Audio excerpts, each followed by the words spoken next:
퇴직한 날, 나는 비로소 자유로워질 거라 생각했습니다. 매일같이 새벽에 일어나 직장으로 향하던 반복된 삶을 끝내고, 이제는 내 인생을 살 수 있을 거라고 기대했습니다. 하지만 그 기대는 오래 가지 않았습니다. 퇴직 후 첫날, 나는 소파에 앉아 깊은 한숨을 내쉬었습니다. 처음으로 아무런 일정도 책임도 없는 아침을 맞이했지만 이상하게도 가슴이 답답했습니다. 시간의 무게가 다르게 느껴졌습니다. 출근하지 않는 아침, 누구도 나를 찾지 않는 하루, 손에 잡히지 않는 시간 속에서 나는 점점 작은 존재가 되어가고 있었습니다. 아내는 여전히 분주했습니다. 주방에서 바쁘게 움직이며 하루를 시작하는 그녀를 바라보면서 나도 무언가를 해야 할 것 같다는 생각이 들었습니다. 하지만 무엇을 해야 할지 알 수 없었습니다. 내 하루는 텅 비어 있었고 오롯이 나 자신과 마주해야 하는 시간이 주어졌습니다. 몇십 년 동안 이런 적이 없었습니다. 직장에서는 내가 필요한 사람이었고 집에서는 가장으로서의 역할이 있었습니다.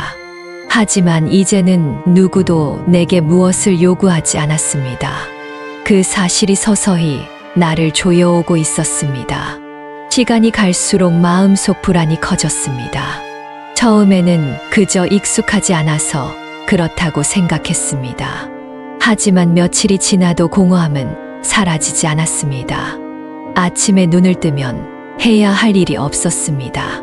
거실 소파에 앉아 TV를 켜고 무의미한 채널을 돌리다가 다시 꺼버리기를 반복했습니다. 시간을 보내기 위해 산책을 나가보았지만 도로를 걷는 발걸음은 무거웠습니다. 퇴직 전에는 시간이 부족해서 하고 싶은 것도 못했는데 막상 시간이 넘쳐나니 하고 싶은 게 아무것도 없었습니다. 어느 날 거실 한쪽에 놓인 가족 사진을 바라보았습니다. 젊은 시절에 나는 정장을 입고 서 있었고 옆에는 웃고 있는 아내와 아이들이 있었습니다. 그 사진 속에 나는 강한 책임감과 자부심으로 가득 차 있었습니다. 하지만 지금 거울 속 내 모습은 한없이 작아 보였습니다. 시간이 흘러가며 나의 존재감은 점점 희미해지고 있었습니다. 가족들이 나를 여전히 필요로 하는지조차 의문이 들기 시작했습니다. 내가 집에 있는 것이 불편한 것인지 아내의 표정도 전과 같지 않았습니다. 그녀는 예전과 똑같이 나를 대했지만 나는 그 시선에서 미묘한 변화를 느꼈습니다. 혹시 내가 짐이 된 건 아닐까 하는 생각이 들었습니다. 직장을 다닐 때는 가족을 위해 사는 것이 당연했습니다. 하지만 이제는 가족들은 각자의 삶을 살아가고 있는데 나는 그 흐름에서 벗어난 듯한 기분이었습니다. 퇴직 후 한 달이 지나자 나는 완전히 다른 사람이 되어 있었습니다. 사람을 만나고 싶은 마음도 어딘가로 나가고 싶은 의욕도 사라졌습니다. 아침에 일어나는 것도 식사를 하는 것도 심지어 집안일을 도와주는 것도 의무처럼 느껴졌습니다. 하루 종일 같은 공간에 머무르며 같은 일상을 반복하는 것이 지겨웠습니다. 하지만 그보다 더 큰 문제는 내가 점점 나 자신을 잃어가고 있다는 것이었습니다. 어느 날 밤 아내가 조심스럽게 말을 꺼냈습니다. 요즘 무슨 생각을 그렇게 해요? 나는 대답하지 못했습니다.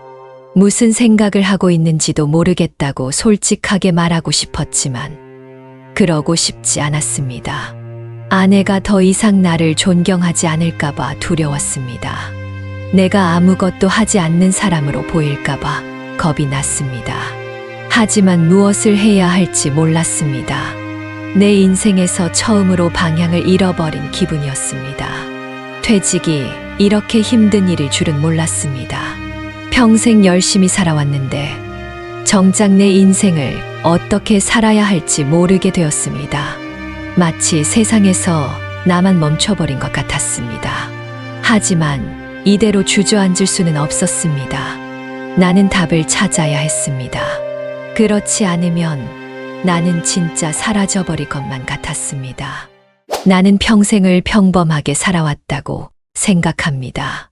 특별히 부유했던 것도, 특별히 가난했던 것도 아니었습니다. 그저 묵묵히 일하며 가족을 위해 살아왔습니다. 아내와 결혼한 지 40년, 그 시간 동안 우리는 크고 작은 다툼도 있었지만 함께 버텨왔습니다. 결혼 초반에는 부족한 돈으로 살림을 꾸려가느라 힘들었고, 아이들이 태어나면서는 부모로서의 책임감에 짓눌리며 살아왔습니다. 그래도 한 가지 분명한 것은 나는 언제나 가족을 위해 살았다는 것입니다. 나는 한 기업에서 35년을 일했습니다. 회사에서는 큰 실수를 하지 않는 성실한 직원이었고, 동료들에게도 나름 신뢰받는 사람이었습니다. 젊었을 때는 야근도 마다하지 않았고, 출세를 꿈꾸며 앞만 보고 달려왔습니다. 하지만 어느 순간부터 내게 주어지는 일들은 점점 줄어들었고, 후배들이 내 자리를 채우는 것을 보며 서서히 내가 밀려나고 있다는 것을 깨달았습니다. 결국 정년이 되어 회사를 떠나는 날, 나는 동료들에게 환송 인사를 받으며 웃고 있었지만 속으로는 씁쓸했습니다. 이제 나를 필요로 하는 곳은 어디일까? 그런 생각이 머릿속을 떠나지 않았습니다. 아내는 나와는 다른 사람이었습니다. 성격이 밝고 사람들과 잘 어울리는 사람이었습니다. 나는 과묵한 편이었고 회사와 집만 오가는 단조로운 생활을 했습니다. 아내는 친구들과 자주 만나고 취미 생활도 즐기면서 자신의 시간을 보냈습니다. 나는 그런 아내가 부러웠습니다. 퇴직 후 나도 그렇게 살 수 있을까 생각해 보았지만 쉽게 답이 나오지 않았습니다. 평생을 일만 하며 살아왔기에 나는 여가를 즐기는 법을 알지 못했습니다. 우리 부부에게는 2명의 자녀가 있습니다. 아들은 결혼해서 독립했고 딸은 외국에서 일하며 살고 있습니다. 한때는 가족이 전부였지만 이제는 각자의 삶을 살아가고 있습니다. 자식들이 잘 살고 있는 것을 보면 흐뭇하기도 하지만 가끔은 그들의 삶에서 내가 점점 사라지는 것 같아 씁쓸하기도 합니다. 예전에는 내가 집안의 중심이었지만 이제는 그렇게 중요하지 않은 존재가 되어버린 듯한 기분이 듭니다. 퇴직 후 나는 아내와 함께 조용한 노후를 보내길 바랐습니다. 함께 여행도 다니고 손주가 태어나면 돌봐주기도 하면서 소소한 행복을 누릴 수 있을 거라고 생각했습니다. 하지만 현실은 달랐습니다. 나는 아내와의 대화에서조차 어색함을 느끼기 시작했습니다. 그녀는 여전히 바쁜 삶을 살고 있었지만 나는 하루 종일 집에 머물며 무언가를 해야 할 것 같은 압박감에 시달렸습니다. 아내가 나를 배려해서 일부러 집에 오래 머무르지 않으려는 것 같다는 생각도 들었습니다. 집은 여전히 같은 공간이었지만 나에게는 낯설게 느껴졌습니다. 예전에는 출근 준비를 하느라 바쁘게 움직이던 곳이었는데 이제는 하루 종일 머무르는 장소가 되었습니다. 거실 한쪽에는 가족 사진이 걸려 있었고 오래된 소파와 테이블은 변함없이 그 자리에 있었습니다. 하지만 나는 그 공간에서 점점 존재감을 잃어가는 기분이었습니다. 하루 종일 TV를 켜놓고도 내용이 귀에 들어오지 않았습니다. 손에 책을 들어도 몇 줄 읽지 못하고 덮어버렸습니다. 무엇을 해야 할지 몰랐습니다. 아내와의 대화도 예전과는 달랐습니다. 퇴직 후 처음에는 이런저런 이야기를 나누기도 했지만 점점 할 말이 줄어들었습니다. 나는 일에서 벗어나고 나니 이야기할 주제도 없었고 하루 종일 집에만 있는 나를 보며 아내는 답답해하는 것 같았습니다. 그녀는 나에게 취미를 가져보라고 했지만 나는 뭘 해야 할지 몰랐습니다. 지금까지 취미 같은 것을 가질 여유도 없이 살아왔기에 갑자기 나만을 위한 시간을 가지라고 하니 막막할 뿐이었습니다.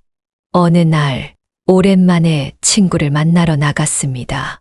그 친구도 나와 비슷한 시기에 퇴직을 했습니다.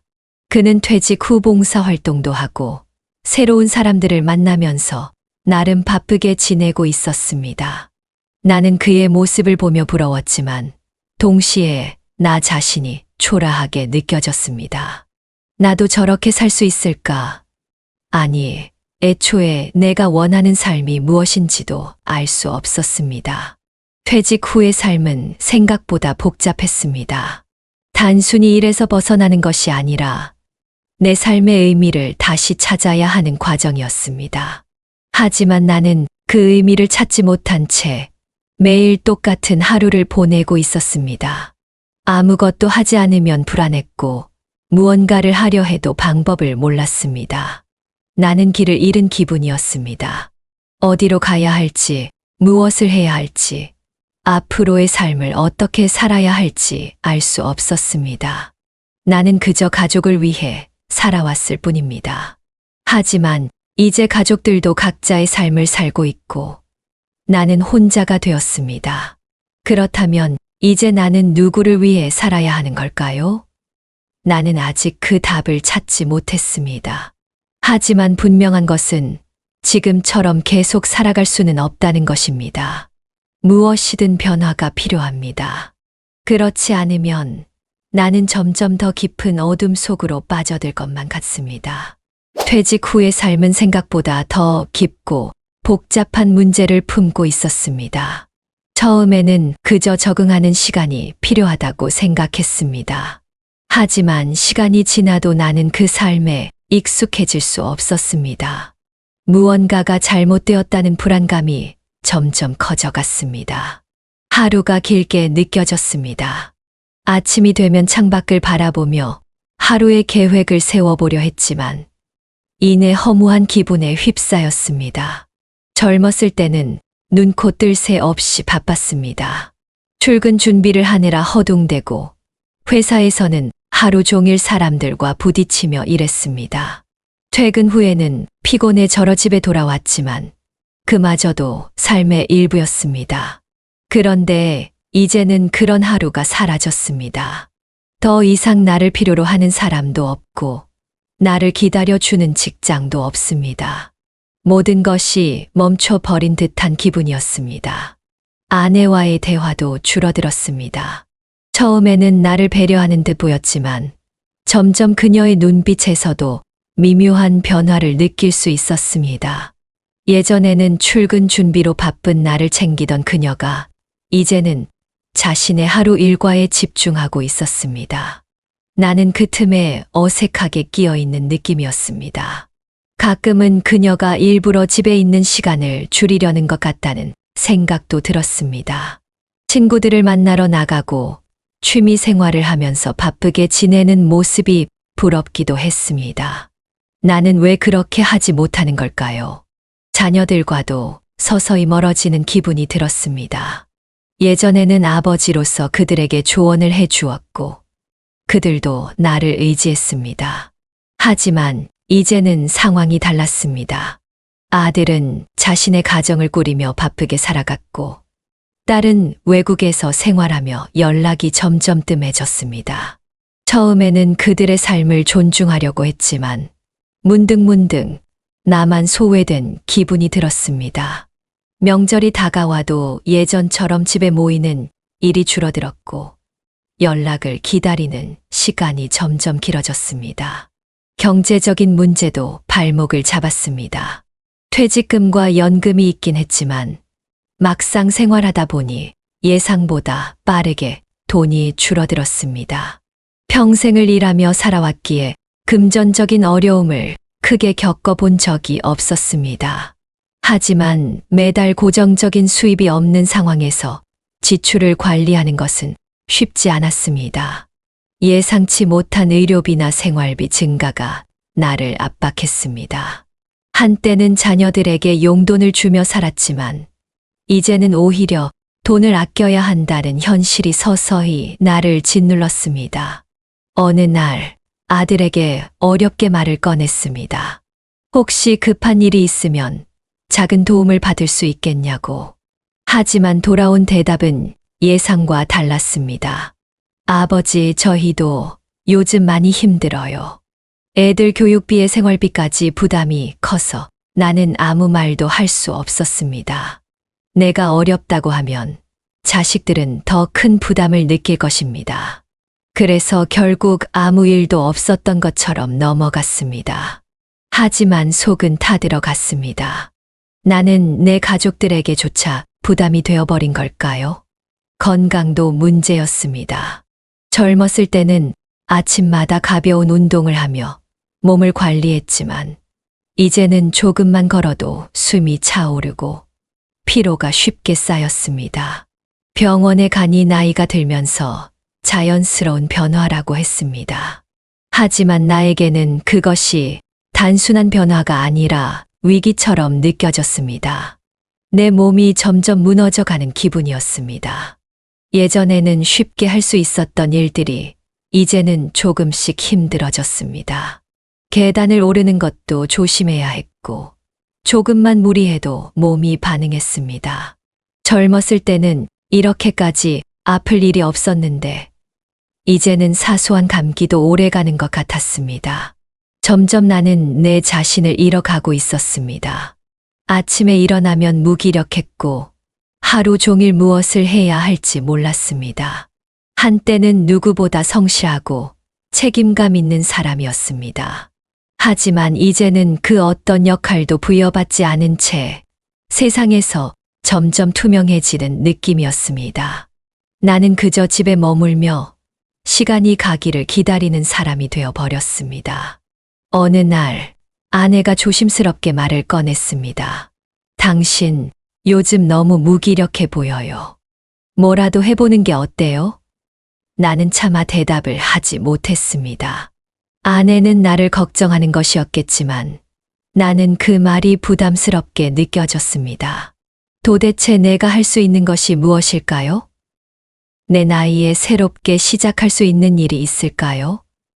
내 안에는 수많은 질문이 쌓였지만 답은 없었습니다. 이대로 살아가야 할까요? 아니면 무언가 변화를 줘야 할까요? 하지만 무엇을 어떻게 해야 하는지 몰랐습니다. 나는 막다른 길에 서 있는 기분이었습니다. 세상은 여전히 빠르게 돌아가는데 나는 그 자리에 멈춰 서 있었습니다. 이런 상태로 계속 살아간다면 나는 정말로 사라져 버릴 것만 같았습니다. 하지만 그때 한 가지 사건이 나의 삶을 완전히 바꿔놓게 되었습니다. 어느새 퇴직 후의 시간이 몇 개월을 넘어가고 있었습니다. 처음에는 그저 적응하는 과정이라 생각했던 나날들이 이제는 익숙해졌지만 그 익숙함이 내겐 절망이었습니다. 매일 아침 눈을 뜨는 것이 부담스러웠습니다.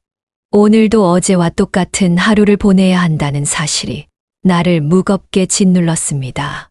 아내와의 관계는 더욱 어색해졌습니다. 아침이면 그녀는 집안일을 하거나 외출할 준비를 했고 나는 조용히 식탁에 앉아 밥을 먹었습니다. 대화는 점점 줄어들었고 나는 점점 집 안에서 자리를 잃어가는 듯 했습니다. 어느 날 아내가 마침내 조심스럽게 말을 꺼냈습니다. 당신 계속 이렇게 있을 거예요? 나는 대답하지 않았습니다. 내가 어떤 대답을 해야 할지 몰랐습니다. 뭐라도 해야 하지 않겠어요. 그녀의 말이 틀리지 않았습니다. 하지만 나는 무엇을 해야 할지 알 수 없었습니다. 내 인생의 대부분을 회사에서 보냈고 거기서 내 역할이 있었습니다. 그러나 이제는 아무도 나에게 역할을 부여하지 않았습니다. 답답함은 점점 커져갔습니다. 아내는 나를 위한다고 했지만 그 말 속에는 더 깊은 감정이 숨어 있는 것 같았습니다. 아내 역시 이 생활이 불편한 것이었습니다. 나는 이 집안에서 점점 더 불필요한 존재가 되어가고 있었습니다. 그날 밤 나는 오래된 앨범을 꺼내 보았습니다.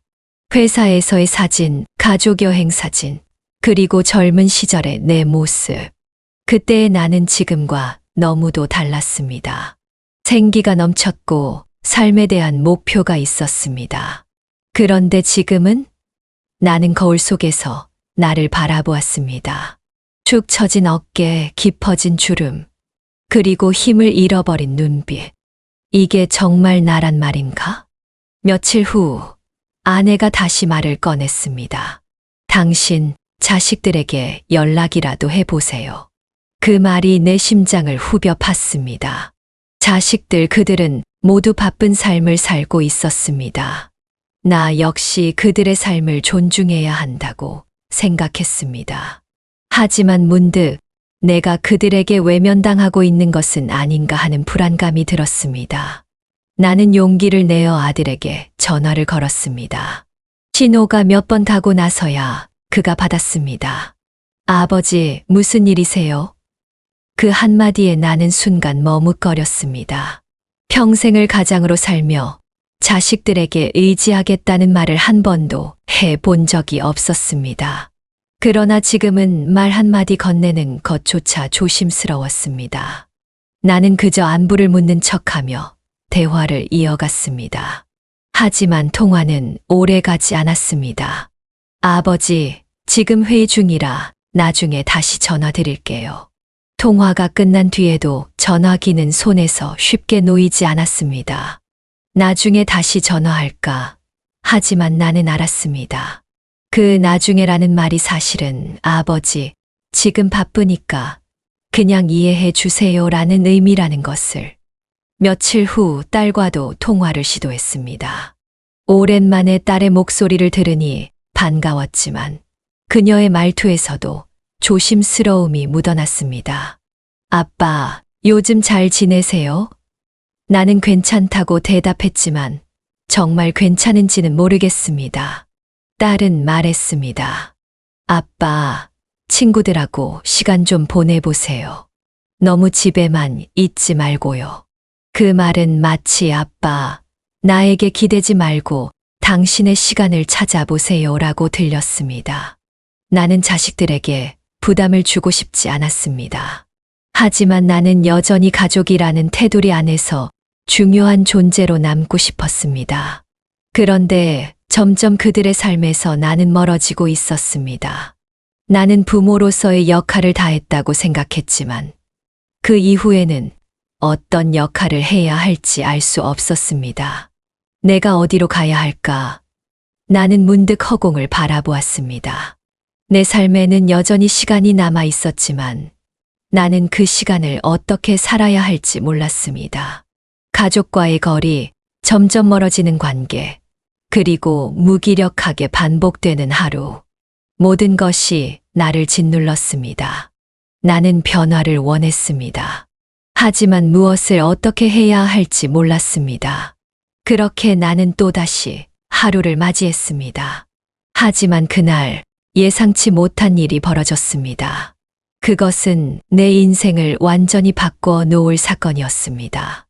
나는 그날도 같은 자리에서 같은 자세로 하루를 흘려보내고 있었습니다.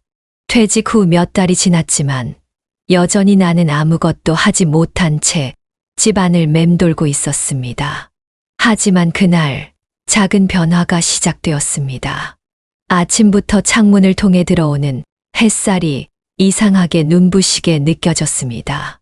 어제와 같은 햇살이었지만 어딘가 달랐습니다. 거실에서 멍하니 TV를 켜놓고 무의미한 화면을 바라보던 나에게 휴대전화가 울리는 소리가 들려왔습니다. 나는 무심코 화면을 확인했습니다. 낯선 번호였습니다. 처음에는 스팸 전화라고 생각했지만 한참을 망설이다가 전화를 받았습니다. 아버님, 잘 지내고 계세요? 낯선 목소리였습니다. 나는 순간 당황했습니다. 목소리는 친숙하면서도 오랜만에 듣는 느낌이 들었습니다. 몇 초 동안 정적이 흐른 후 상대가 덧붙였습니다. 예전에 함께 일했던 후배입니다. 혹시 기억하시겠어요?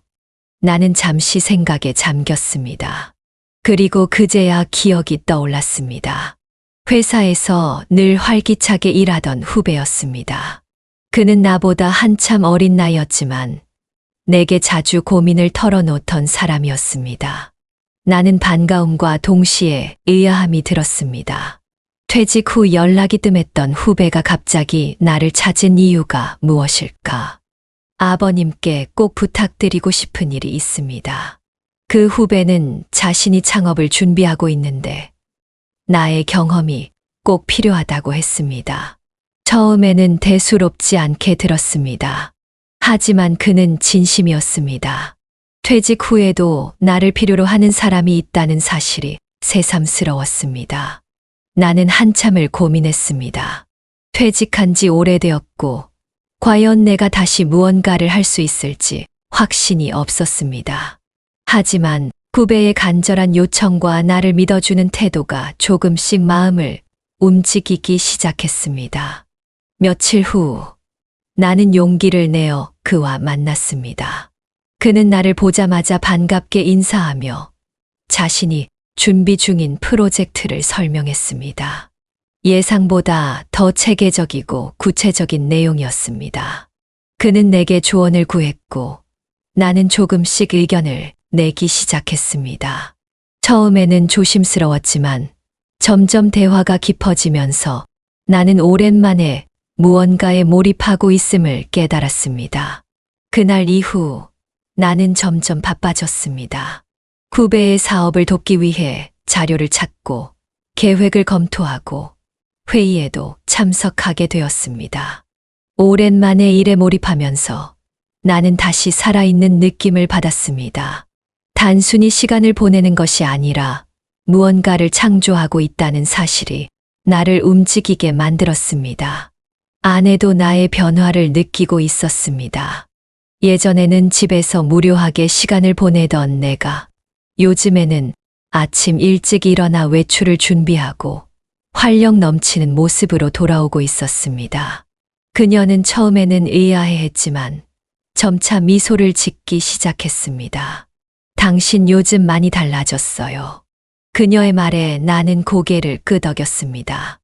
나 자신도 그 변화를 실감하고 있었습니다. 몇 개월 후 후배의 사업은 점점 자리를 잡아갔습니다. 나는 단순히 조언을 해주는 것뿐만 아니라 중요한 의사결정에도 참여하게 되었습니다. 처음에는 작은 역할로 시작했지만 점차 내 경험과 통찰력이 중요한 역할을 하게 되었습니다.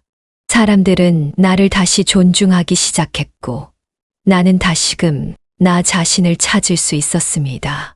어느 날 아들이 전화를 걸어왔습니다. 아버지, 요즘 바쁘시다면서요? 그의 목소리에는 어딘가 낯선 존경심이 담겨 있었습니다. 나는 웃으며 대답했습니다. 그래, 오랜만에 재미있는 일을 하고 있지. 아들은 놀란 듯 했습니다. 그는 한참을 망설이다가 조용히 말을 이었습니다. 아버지, 사실 저도 요즘 고민이 많아요. 혹시 시간 되시면 조언 좀 해주실 수 있을까요? 그 말을 듣는 순간 나는 그동안 마음 한편에 있던 불안을 내려놓을 수 있었습니다. 나는 여전히 가족에게 중요한 존재였고 여전히 나를 필요로 하는 사람들이 있었습니다. 나는 그 순간 확신했습니다. 내 인생은 아직 끝나지 않았고 나는 여전히 가치 있는 일을 할 수 있었습니다. 나는 이제 더 이상 퇴직 후의 삶을 두려워하지 않습니다. 새로운 도전이 나를 기다리고 있으며 나는 그 길을 걸어가기로 했습니다. 인생은 끝이 아니라 계속해서 이어지는 여정입니다. 나는 이제야 그 사실을 깨닫게 되었습니다. 삶은 생각보다 길고 예상했던 것과는 다르게 흘러갑니다. 젊은 시절에는 시간의 흐름이 너무나 빠르게 느껴졌습니다. 하지만 퇴직 후의 시간은 정반대였습니다. 하루하루가 길었고 손에 잡히지 않는 공허함이 나를 집어삼킬 듯 했습니다. 하지만 이제 나는 압니다. 인생은 그저 흘러가는 것이 아니라 스스로 만들어 가야 하는 것임을 어느 날 문득 깨달았습니다. 내 삶에서 가장 소중했던 것은 바쁜 일상이 아니라 그 안에서 쌓아온 관계들이었습니다. 하지만 나는 오랫동안 가족과의 거리를 좁히는 것보다 직장에서의 역할을 더 중요하게 생각해 왔습니다. 그러다 보니 퇴직 후 모든 관계가 희미해지고 말았습니다. 아이들과의 관계, 아내와의 대화, 나 자신과의 소통마저도 점점 희미해졌습니다. 나는 그제야 깨달았습니다. 삶에서 정말 중요한 것은 지금 곁에 있는 사람들과 어떻게 살아가느냐는 것이었습니다. 퇴직 후 나는 한동안 세상에서 잊힌 사람처럼 살았습니다. 하지만 그것은 세상이 나를 외면한 것이 아니라 내가 스스로를 잊고 있었던 것이었습니다.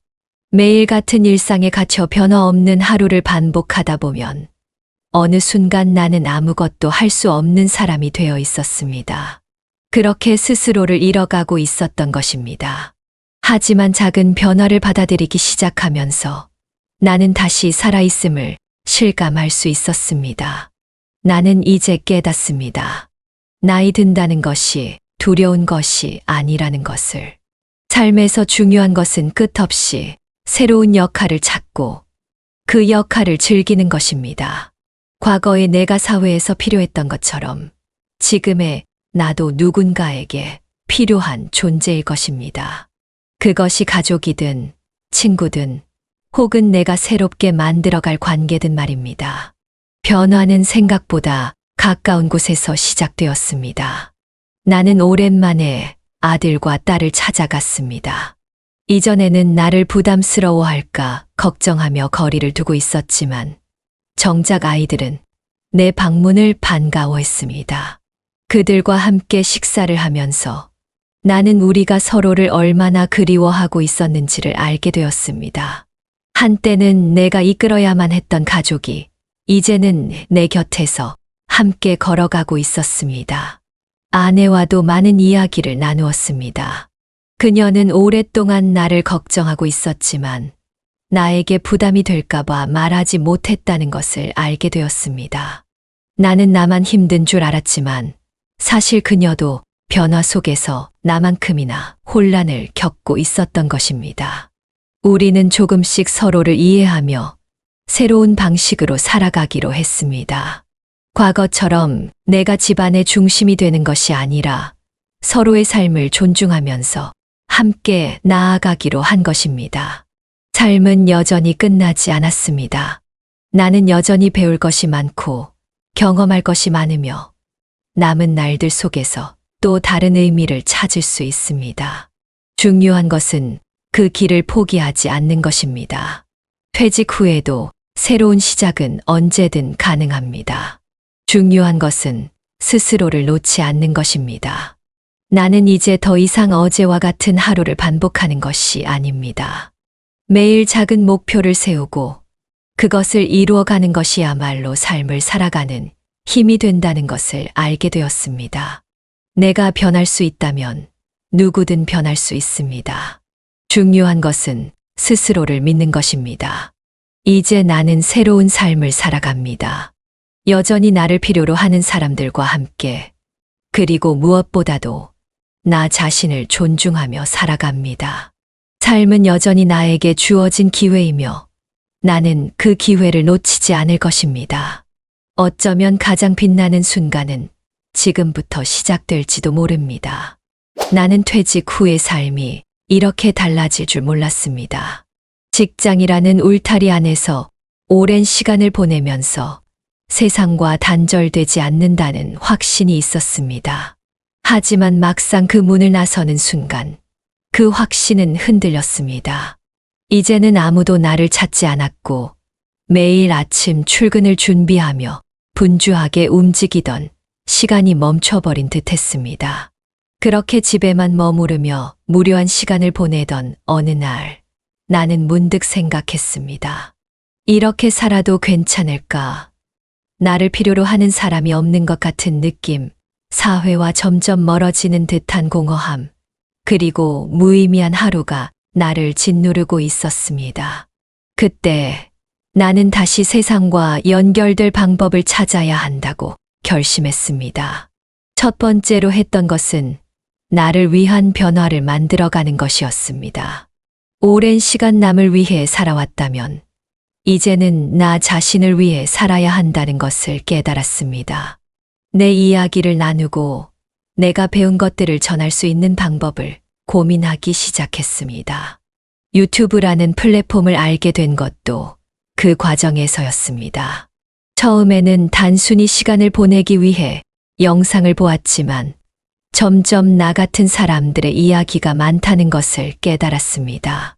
나처럼 퇴직 후 삶의 의미를 찾으려 하는 사람들, 새로운 도전을 시작하려는 사람들, 그리고 다시 사회와 연결되려 하는 사람들의 목소리가 많았습니다. 나도 저들처럼 할 수 있을까? 라는 질문이 떠올랐습니다. 나는 결심했습니다.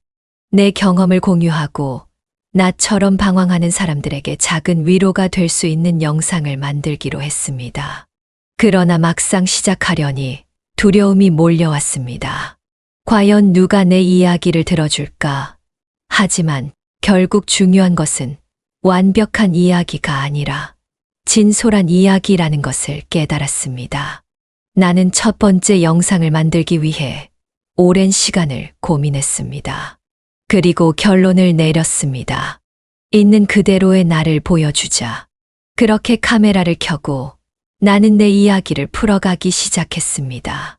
퇴직 후 내가 느낀 감정, 공허함, 그리고 다시 시작하려는 용기를 솔직하게 담았습니다. 영상이 세상에 나가는 순간 나는 또 한 번의 변화를 맞이했습니다. 처음에는 작은 변화였습니다. 몇 명의 사람들이 댓글을 남겼고 나의 이야기와 공감한다는 말을 해 주었습니다. 하지만 그것만으로도 충분했습니다. 나 혼자가 아니라는 것, 그리고 내 이야기가 누군가에게 의미가 될 수 있다는 사실이 나를 움직이게 했습니다. 영상을 만들면서 나는 점점 더 많은 사람들과 소통할 수 있었습니다. 유튜브라는 공간이 단순히 영상을 올리는 곳이 아니라 서로의 이야기를 공유하고 새로운 관계를 만들어가는 곳이라는 것을 깨달았습니다. 한 명, 두 명, 그리고 점점 더 많은 사람들이 내 영상에 공감하고 자신의 이야기를 들려주었습니다. 그러다 보니 자연스럽게 유튜브에서 더 많은 시청자들과 소통하는 방법에 대해 고민하게 되었습니다. 어떻게 하면 더 많은 사람들이 내 이야기를 접할 수 있을까? 어떻게 하면 보다 깊이 있는 대화를 나눌 수 있을까? 가장 먼저 생각한 것은 시청자와의 교감이었습니다. 영상을 단순히 일방적으로 전달하는 것이 아니라 시청자들의 이야기를 들을 수 있도록 만들기로 했습니다. 영상의 끝부분에 질문을 던지고 댓글을 통해 이야기를 나누기 시작했습니다. 여러분의 퇴직 후 삶은 어떠신가요? 어떤 순간에 가장 외로움을 느끼시나요? 새로운 도전을 하신 분들이 있다면 어떤 변화가 있었나요? 이러한 질문들은 시청자들에게 함께 이야기할 공간을 만들어 주었습니다. 또한 영상의 형식에도 변화를 주었습니다. 단순히 내 이야기를 나누는 것에서 그치지 않고 다양한 사례를 공유하고 노후를 잘 준비하는 방법을 찾아 나갔습니다. 인터뷰를 진행하거나 전문가들의 조언을 담기도 했습니다. 점점 더 많은 사람들이 내 영상에 관심을 가지기 시작했습니다. 어느 날, 한 시청자로부터 긴 댓글을 받았습니다. 선생님의 이야기를 듣고 저도 다시 한번 도전해 보기로 했습니다. 저는 오랫동안 세상과 단절되어 있었는데, 이제 다시 한 걸음 내디뎌 보려고 합니다. 그 말을 읽는 순간 나는 눈물이 날 뻔했습니다. 내가 했던 작은 시도가 누군가에게는 새로운 출발의 계기가 될 수도 있다는 사실이 가슴 깊이 와 닿았습니다. 나는 확신했습니다. 우리는 서로 연결될 수 있다. 퇴직 후에도 나이가 들어도 인생은 끝나지 않았습니다. 우리는 새로운 방식으로 살아가며 서로에게 힘이 되어 줄 수 있습니다. 유튜브를 통해 나는 새로운 길을 찾았고 새로운 관계를 만들어 갔습니다. 이제 나는 더 이상 혼자가 아닙니다. 나의 이야기를 들어주는 사람들, 함께 공감하고 변화하려는 사람들이 있습니다. 그리고 나는 그들과 함께 또 다른 변화를 만들어갈 것입니다. 유튜브는 단순히 영상을 올리는 공간이 아닙니다. 그것은 또 다른 삶의 무대이며 새로운 인생을 만들어가는 과정입니다. 나는 여전히 배우고 있습니다. 그리고 앞으로도 계속 나아갈 것입니다. 우리에게 주어진 시간은 아직 많으며 변화의 기회는 언제든 열려 있습니다.